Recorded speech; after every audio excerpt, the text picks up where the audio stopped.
کو چلا رہے ہیں. اللہ کے نبی علیہ السلام نے اس میں اپنے خاندان کے لوگوں کو بھی جوڑا. اس میں ابو لہب بھی آیا تھا. ابو لہب بھی جس کے بارے میں قرآن نے بھی کہا, اور جو سارے عرب کا, سارے قریش کا, سارے مکے کے لوگوں کا سردار مانا جاتا تھا, یعنی ابو جہل, جس میں اللہ کے نبی علیہ السلام کو تکلیف دینے میں, مصیبتیں پہنچانے میں, ضرر پہنچانے میں سب سے زیادہ ہاتھ مکے کے اندر وہ ابو جہل کا تھا. ابو جہل کا تھا. ابو جہل قدم قدم پر یہ جب اسے معلوم ہو گیا کہ محمد بن عبداللہ قریش کے خاندان کا یہ آدمی, ابو طالب کا بھتیجا, عبد المطلب کا پوتا, آمینہ کا لاڈیلا اور عبداللہ کا سردار, یہ اٹھ کر ایک محنت کر رہا ہے, یہ خدا کی طرف دعوت دیتا ہے, ہم اس کا کچھ کرنا چاہیے. ابو جہل اٹھ کر قدم قدم پر آپ کو تکلیفیں, رنجشیں, آپ کو طرح طرح کی تکلیفیں دینے کے لیے لوگوں کو جمع کرتا, لوگوں کو اکٹھا کرتا کہ ہم اس کے خلاف سازش کریں, ہم اس کی دعوت کو روکیں, اس کی محنت کو روکیں, اس کے مشن کو روکیں. لیکن اللہ چاہتا تھا یریدون لیطفئوا نور اللہ بافواہہم واللہ متم نورہ ولو کرہ المشرکون. ابو جہل کو کیا پتا تھا کہ آخر الزمان خاتم النبیین ایک ایسا چراغ لے کر آئے ہیں اللہ کی طرف سے, وہ چراغ قیامت تک بجھے گا نہیں.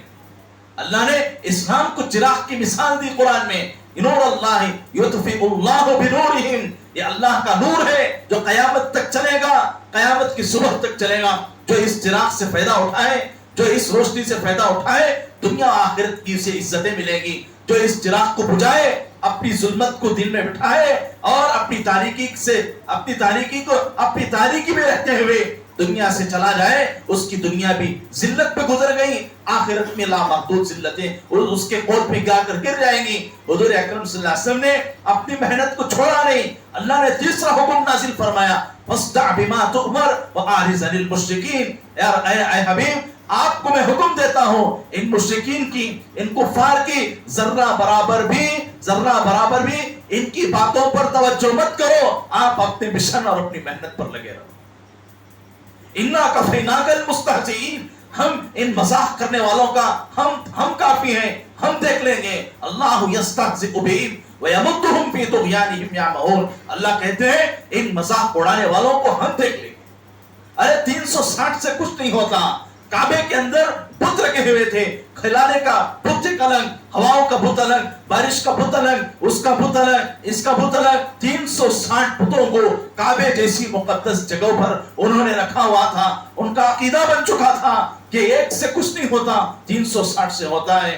لیکن حضور صلی اللہ علیہ وسلم نے ایک کی دعوت جب چلائی, ایک سے ہوتا ہے, اللہ سے ہوتا ہے, وہ بے نیاز ہے, میں اسی کا پیغمبر اور رسول ہوں, اسی کی بات مانو گے, دنیا اور آخرت کی کامیابیاں ملیں گی. لیکن ابو جہل نے اپنی ایک ٹیم بنائی, اپنی ایک جماعت بنائی, اور ان جماعت کو لے کر حضور صلی اللہ علیہ وسلم کے خلاف بھڑکانے, حضور صلی اللہ علیہ وسلم کی باتوں کا مذاق اڑانے, حضور صلی اللہ علیہ وسلم کے خلاف نعرے بازی کرنے کے لیے ایک جماعت بنائے. قرآن نے اس کی نقشہ کھینچا ہے, یا ایھا الذین آمنوا لا تسمعوا لہذا القرآن والغوا فیہ لعلکم تغلبون. قرآن کہتا ہے کہ حضور صلی اللہ علیہ وسلم جب قرآن پڑھتے تھے تو وہ قریش کے لوگ اپنی کانوں میں انگلیاں رکھ کر بھاگ جاتے تھے, کہیں یہ سن کر ہمارے دل نرم نہ ہو جائے, ہم اسلام کہیں قبول نہ کر لیں, وہ جو ہے چپکے سے بھاگ جاتے.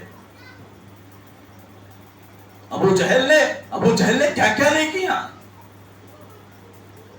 ابھی دعوت دینے کے 3 سال 5 سال گزرے نہیں, سارے قریش کے لوگوں نے بیٹھ کر ایک متفقہ فیصلہ کیا.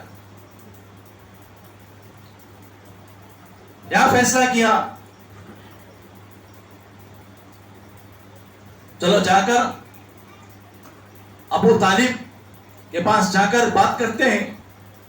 محمد بن عبداللہ کا بہت کچھ ہو گیا ہے, ہمارے مذاق اڑانے کے باوجود, ہمارے مارنے کے باوجود, ہماری تکلیفیں اور مصیبتیں دینے کے باوجود یہ اپنے کام سے باز نہیں آ رہا ہے. چلو ہم حد اس نے پار کر دیے, ابو طالب سے جا کر بات کرتے ہیں. آخری سہارا حضور صلی اللہ علیہ وسلم کے وہ ابو طالب تھے. آخری سہارا یعنی ایک طاقت اور قوت اپنے چچا کی ابو طالب ہی تھے. تو ان کو بات کریں گے تو وہ اپنے بھتیجے کو بات کر لیں گے,